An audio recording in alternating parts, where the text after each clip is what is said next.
Right, here we are again. So this is the happy book from Fern Cotton.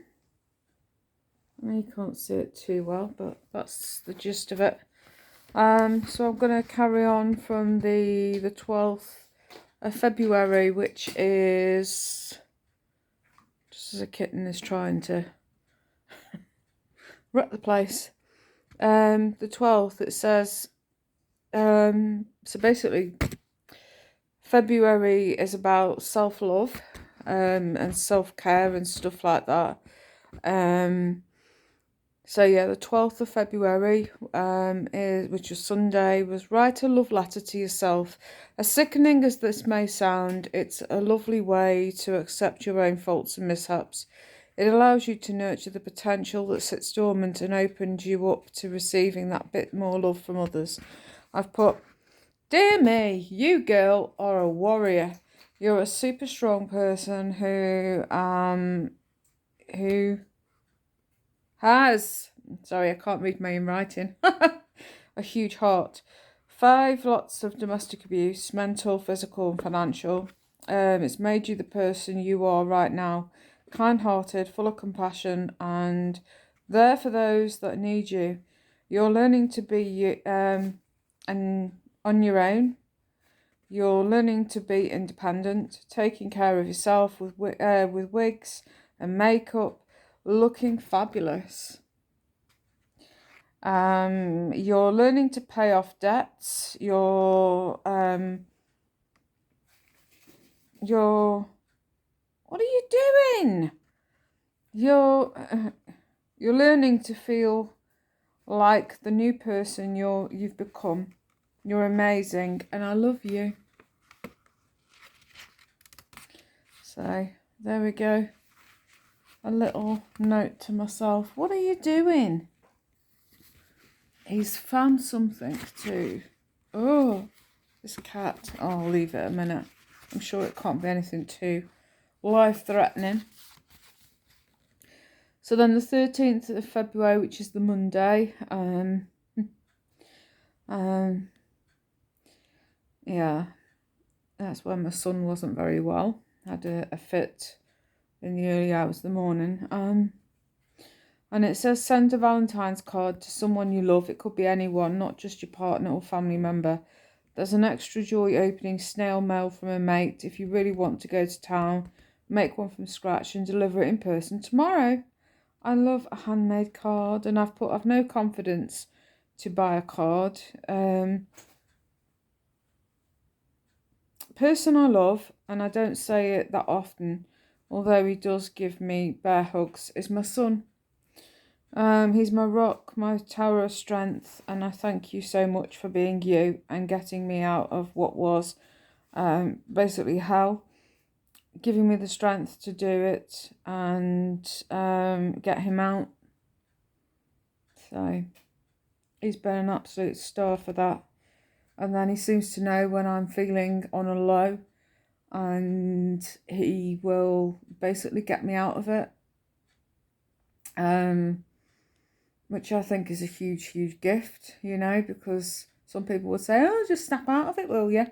Oh, it's all right. What are you making such a huff and puff about? Things like that. Whereas he sort of flips it on its head and changes the whole outlook of things. And then the 14th of February was the Tuesday.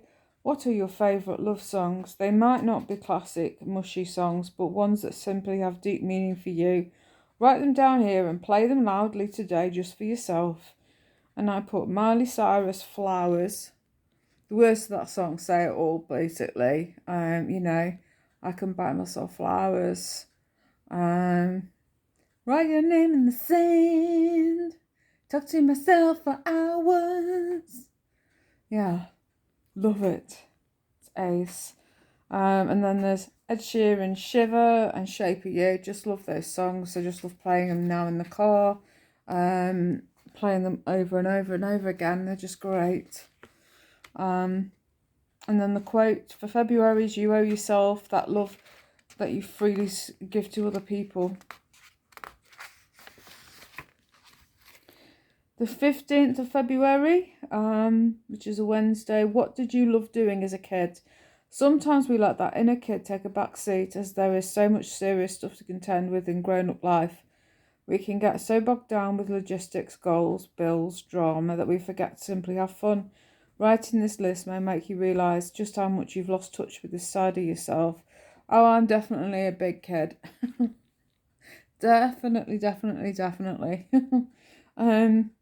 But there are things that I used to love doing, such as reading, drawing. I used to always have my nose tucked away in a book.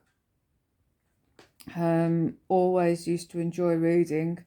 And then as my health worsened, I've struggled with reading. Even magazines, I struggle with reading. You know, it's like the concentration span just disappears really quickly. So I don't really tend to read anything exciting. Just because my attention span just isn't there for it. What are you doing? You're just misbehaving. Drawing, I used to love it, and I was really good at it as well. But my hands now just struggle to hold a pen. To write, that's why my handwriting's so bad. That's why I can't read my own writing when I'm reading through this, seeing what I've put for the month or whatever. I really struggle with it. Cross stitch, I used to love it. I've got cross stitches hanging up of what I used to do. I've got a Winnie the Pooh one. I did cushions and all sorts. And my hands hurt way too much now. There's no way I could do them. Yeah, I mean, even trying to sew a button on is a massive no now. So there's no way I could do anything like that. I used to really enjoy it. Patchwork cushions, scraper foils, colouring. Even the adult colouring, I would love to be able to do it, and I tried doing it. A few years ago, I bought myself one of these books, and just holding a pen and doing just a tiny section. It's supposed to be de-stressing, and instead it really hurt my hands, and I was like, I can't do this, and I was getting really stressed out because I couldn't do it. So for me, most creative now is like wearing my makeup and doing my eyes, things like that. I just cannot do them. Just doing this little sections in these books is enough for me. My hands just really hurt just holding a pen for a moment. So no, anything like that is a definite no. You know, I'd love to do things like crochet, and I see people making like hats and scarves and stuff. I used to try. My nan, she taught me how to try to teach me how to knit, and I was just rubbish at it. I thought, oh, I can do this. So I had to go at home because my mum used to knit bits and pieces, and I made that many holes, and I added extra stitches on. I don't know how it was possible, but you know, it was supposed to be 10 stitches or something. And I ended up with like 40. I was like, how the hell has this happened? So, my hands couldn't cope. So holding a needle, a pen, a crayon, etc. in my hand. And then my head can't read for long at all. My head just has no attention span at all. And I really struggle with it. So, I just don't do it. I mean, the only thing that I could do is like listen to an ebook or something maybe, but even then I think I'd get bored with it after so long. So, but anyway, going on to the 16th of February, what foods do you love the most? This will be a very long list for me. I've put all things vegan, by the way. Things that I love. So I've written avocados, strawberries, Greek salad, using Violife, Greek cheese. It's amazing. Apple pie and custard. I can't even speak. The lasagna from M&S. The lasagna and chips. Oh gosh, yeah. With a bit of garlic bread on the side. Herb pate on toast. Corn tikka masala and chips. Roast potatoes, gravy and mint sauce. Oh yeah, I'm in heaven. Beyond Burger, McPlant and apple pie, toad in the hole. I love things with a gravy. Oh, yeah. You know, a roast type dinner is just my favourite thing. It's just lovely. When did you first, this is the 17th of February, by the way, Friday. When did you first fall in love and who was it with? Even if it didn't end as you wanted it to, enjoy the fond memories you shared. I fall in love easy, wear my heart on my sleeve, have great memories with my first husband proposing in Paris, taking me on a surprise meals. He used to take me out on surprise meals. He used to ring up my mum and dad and say, "Oh, tell her that you've burnt a tea, or you've done this, or you've done that," and then I'm going to take her out, which was nice, which was lovely. We got our first home together, which was a brand new built house because he was in with lots and lots of money, so he was very well off. He was well able to afford the most flashiest car, the most exotic holidays. You know, we went to Florida and places like that together. We went to Paris, and he proposed to me. You know, we did things together, which was fantastic. When we first started dating, it was lovely. But then he wanted somebody that literally was his mother, that could, just basically cook and clean. And he used to live upstairs in his bedroom, in his office room, and he'd go on there on the computer. And I thought he was working away or something because he had an office, and you know, he says, "Oh, I'm busy," and he'd be on Facebook games, card games, that kind of thing, and I was just left very alone downstairs to basically my own company. It was boring. And then we moved from place to place to place. We got brand new houses every time. People were like, "Oh, these are lovely homes." And they were big houses that we had, and really posh looking house and just gorgeous things in there. But it wasn't a life. It just wasn't a life. I wanted to be able to, you know, when we was getting married, we got married and things just worsened. He just wasn't interested. He just wanted a figure of his mother, basically, to cook and clean, and when he came home from work, his meals would be ready on the table and all that kind of stuff. And his mother used to say to me when we split up, because I left. I took what was mine and I left. And she was like, "Well, any woman would kill to have a husband like that with lots of money." And I thought, well, money isn't everything. You know, money isn't everything. I don't care about the money. I just want, you know, to be able to have a child and, you know, have kids and turn the big third bedroom into a nursery. And we had a 4-bedroomed house, you know, and he just overtook the house with all his models that he used to make, and he used to sell them on to businessmen that were like full of, you know, like that worked for the Bank of America and sheikhs and stuff like that. It was bizarre. And we used to have to travel down to Harrods, and they pay serious money for these boats with you know, with an engine inside and remote control and that, and unbelievable. And the more toys that it had on it, like lights and things, the more interested they were, the more money they wanted to pay. And it was crazy. But for me, it weren't about the money. You know, I wanted love and a relationship and a family, and I felt very alone. And then I ended up meeting somebody else, and oh fuck. I don't know what's just gone crashing down. I'll have a look in a second.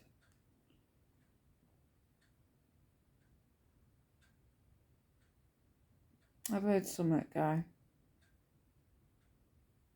But anyway, something's gone crashing in the kitchen.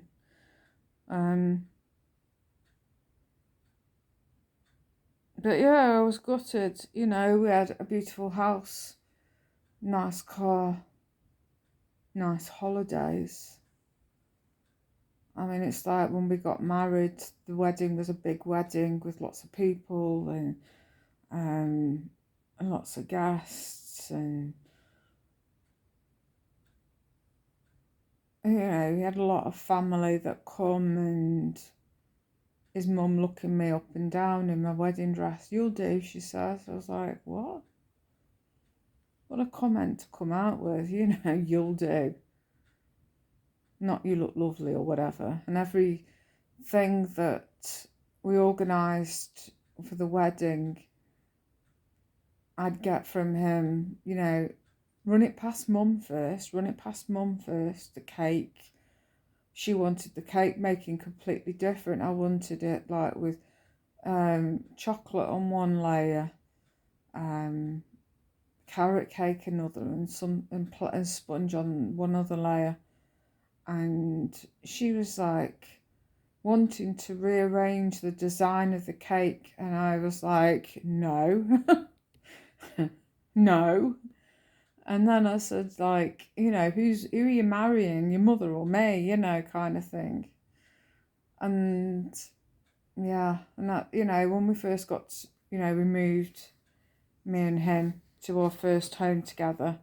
I mean, I was like really, I was really, really shy and quiet, and, you know, and a yes miss type of, you know, it was all new to me. And we moved down there to Wales, and it's surprising how fast things changed. And you know, he wanted a mother figure down there, and I just hoped in time things would change.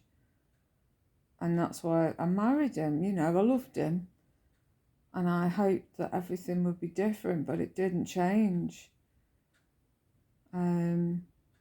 He happily wanted somebody just to do his shirts and his ironing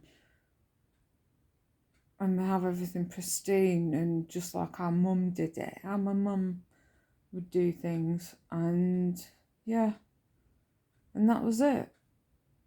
There was no love, there was no cuddling, and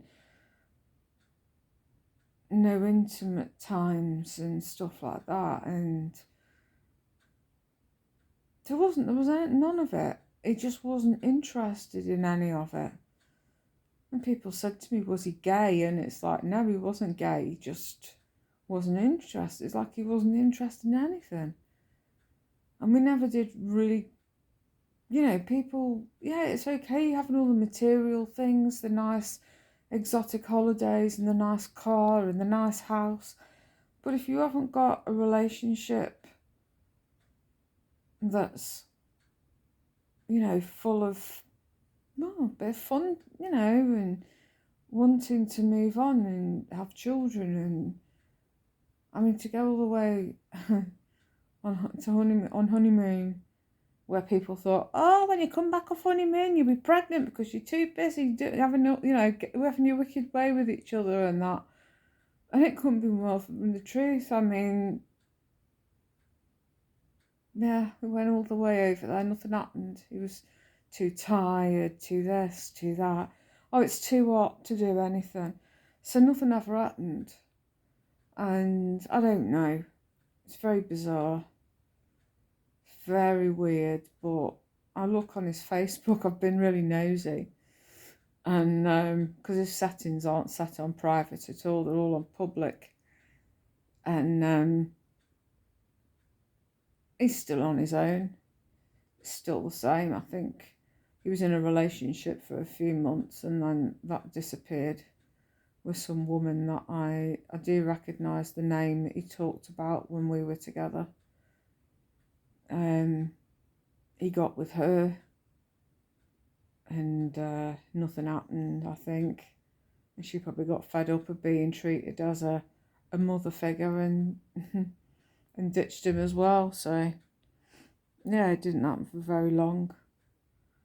And yeah, he's still on his own now. I think sometimes that's what Facebook's there for nosying on your exes, seeing what they were like, what the competition's like and stuff. You know, who's the replacement, what does she look like?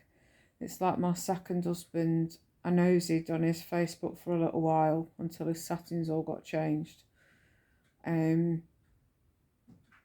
his wife then, well, she's divorced from him now as well. She's seen him for what he was, and I could see he was an alcoholic, because the wedding photo, he just looked like a skeleton, and he looked like an alcoholic. His skin just looked all wrinkly and drained, and he just lost so much weight when his alcoholism was so bad. And the whole mannerisms, I could see from the photos that he was the same, exactly the same. And she looked very much like me. It was weird, weird. But anyway, yeah. So anyway, yeah. Weird, sort of bringing it out in the open about your first sort of love. Okay, so the 18th of February, which is Saturday, if I'm feeling lonely, I'll hit up a good friend who makes me feel calm and loved. Who is this person to you? Tracy, my online stalker. We always have a good chit chat on our virtual chit chat on Messenger and stuff. Okay, we don't know each other in person, but we're always, chit chatting to each other all the time. And I've put my eyes always on for a chat. Open my eyes to music on TikTok. We watch a few that she suggested. Yeah, have a look at this person. And we have a laugh. We do. We have a chit chat and a laugh as we're watching a few lives and people attempting to sing and play instruments and stuff like that. It's quite an eye opener, but it just has opened doors for me because I've not listened to music for such a long time because of my last abuser and the fact that he used to lord over, putting the music on and having it on super, super loud. So it sort of put me off wanting to sit listening to any music for any length of time. Yeah, we just give each other a bit of support and, we're not on talking to each other all the time, but every now and again it's like in the evening usually we have a bit of a chit chat and it's all right. We have a laugh. We do. We have a good laugh. And then finally, the 19th, which is Sunday, which is today. Can you forgive? Forgiving someone can be very tricky, but ultimately it's freedom for you. You don't have to hold on to anger, hate, or resentment if you're willing to let it go. Forgiveness is freedom. And then I've put no, basically. I can't forgive. Too much hurt and pain. Why should I forgive those who've caused me trauma? I've let them go. That's enough. How can you forgive somebody? It takes... I don't understand. How can you forgive someone for an awful lot of pain? Making you feel like crap? How can you forgive somebody? you know, go, I forgive you. Just walk over me. Thanks. Yeah. How can you forgive somebody? I certainly can't. Not in, no. The door is well and truly shut, I'm afraid. It would take an awful lot for me to open it to some people, but to an awful lot, it's closed, never to be open again. Yeah, when you've been through an awful lot, there's just no way. And even if they apologised for hurting me, I couldn't turn around and say, that's fine, that's okay, I accept your apology, because I couldn't do it. No way. No. Not with what I've experienced. There's just no way in it. There's too much water gone under the bridge for that, I'm afraid. Yeah, happy days. And then the 20th, which is Monday, I'll look into this one. Give me some food for thought. If you've been hurt in a relationship, it can stop you trusting you again. Have you been hurt before? And if so, how do you think it has affected you? Oh, interesting question. So I'm going to have a think on that one, and I'll pick up again from the 20th of February. About a week's time, maybe. We'll see. Depends what I've got to report. Right, I'm going to go because I've waffled on long enough. Thank you for listening. Yeah. Thanks for the chit chat. And until next time, tatty bye, guys.